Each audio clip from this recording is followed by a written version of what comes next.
Djokovic wins French Open, record 23rd Grand Slam title. If Djokovic could wait this long to hold this record, he certainly could wait for the half hour or so it took to straighten out his strokes in the French Open final. And so, after a bit of a shaky start in thick, humid air and under foreboding clouds Sunday, he imposed himself. The opponent at court Philippe Chatrier, Casper Ruud, never really stood a serious chance after that.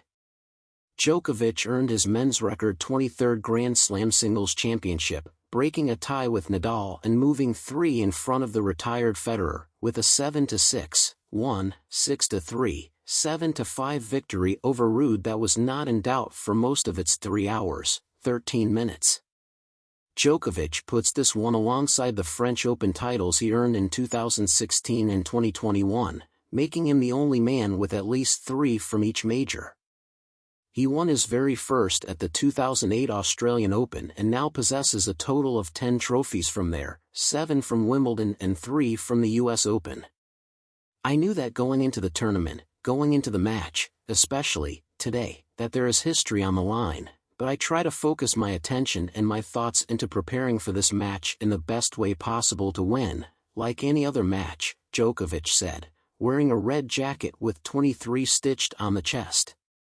Of course I would lie if I say that I didn't think about the finish line that is right there and that one more match is needed to win a trophy, a historic one.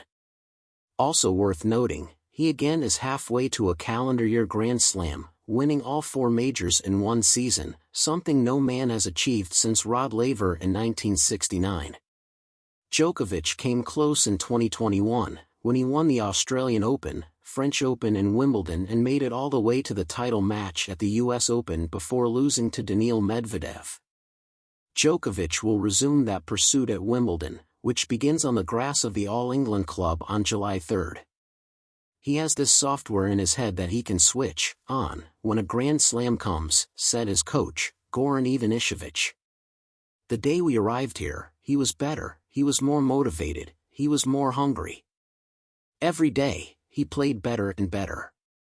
Entering the 2011 season, this is how the slam count looked: 16 for Federer, 9 for Nadal, 1 for Djokovic.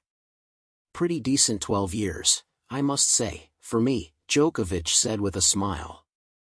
The climb began with a trio that year and accelerated lately. He has clutched the trophy at 11 of the last 20 slams, a remarkable run made even more so when considering that he did not participate in 2 majors during that span because he did not get vaccinated against COVID-19. Djokovic was deported in January 2021 before the Australian Open, and he was not allowed to fly to the United States ahead of last year's US Open under a rule that since has been lifted. Getting to 23 not only sets the mark for men, but it also lets Djokovic equal Serena Williams, who wrapped up her career last year, for the most by anyone in the Open era, which began in 1968.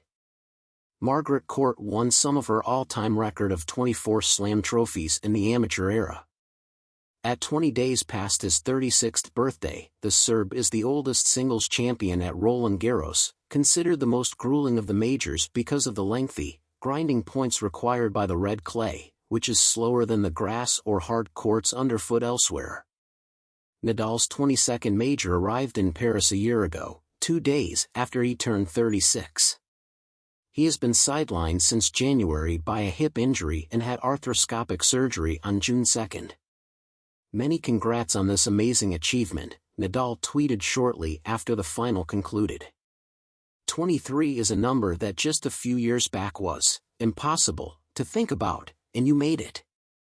Djokovic's triumph on Sunday means he will return to number 1 in the ATP rankings on Monday, replacing Carlos Alcaraz.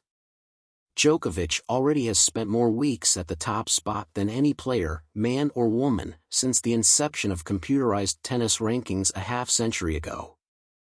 It was Djokovic who eliminated Alcaraz in the semifinals on Thursday, wearing him down over 2 thrilling sets until the 20-year-old Spaniard's body cramped up badly. Alcaraz continued to play, but the scores of the last 2 sets of the 4-set match told the story: 6-1, 6-1. This was the 3rd slam final in the past 5 events for Ruud, a 24-year-old from Norway, but he is now 0-3. He lost to Nadal at the French Open a year ago and to Alcaraz at the US Open last September. Perhaps due to an awareness of all that was at stake, Djokovic, in his 34th major final, was the one who got off to a shaky start. Maybe feeling a bit nervous, little stressed, Ruud said about his opponent. But by the close of the first set, Djokovic was downright Djokovic-esque, as he was while taking 12 of the last 13 points of the match, most accompanied by spectators' thunderous chants of his two-syllable nickname, Nolu. Nolu. Nolu. When one last miscue from Ruud landed out, Djokovic dropped onto his back with limbs spread wide. He kind of pressures you, in a way, to go for more risks, and that's tough, Ruud said. He just stepped up, like he knows how to do. At first, though, Djokovic kept missing forehands, into the net, wide, long, then made a different sort of mistake, shanking an overhead from near the net way beyond the opposite baseline to get broken and trail 2-0. For whatever reason, that shot always has been Djokovic's bête noire, and he missed another overhead later in the set. Soon, Ruud led 4-1, thanks in part to Djokovic's troubles. By then, Djokovic accumulated 13 unforced errors, while Ruud made just 4. And then everything changed. After finishing the first set with 18 unforced errors, Djokovic recalibrated himself, with merely 14 over the last 2 sets combined. Then it was Ruud's turn to flub an overhead, rocking back and depositing his into the net to end a 29-stroke point. Djokovic's first service break made it 4-3, and he shook his right fist. A bit devastating, Ruud called it. They went to a tiebreaker, truly Djokovic's dominion. When the import rises, along with the tension, he simply excels. He sort of just goes into this mode, Ruud said, where he just becomes like a wall. During the 1-7 segment, Djokovic contributed 4 winners and 0 unforced errors.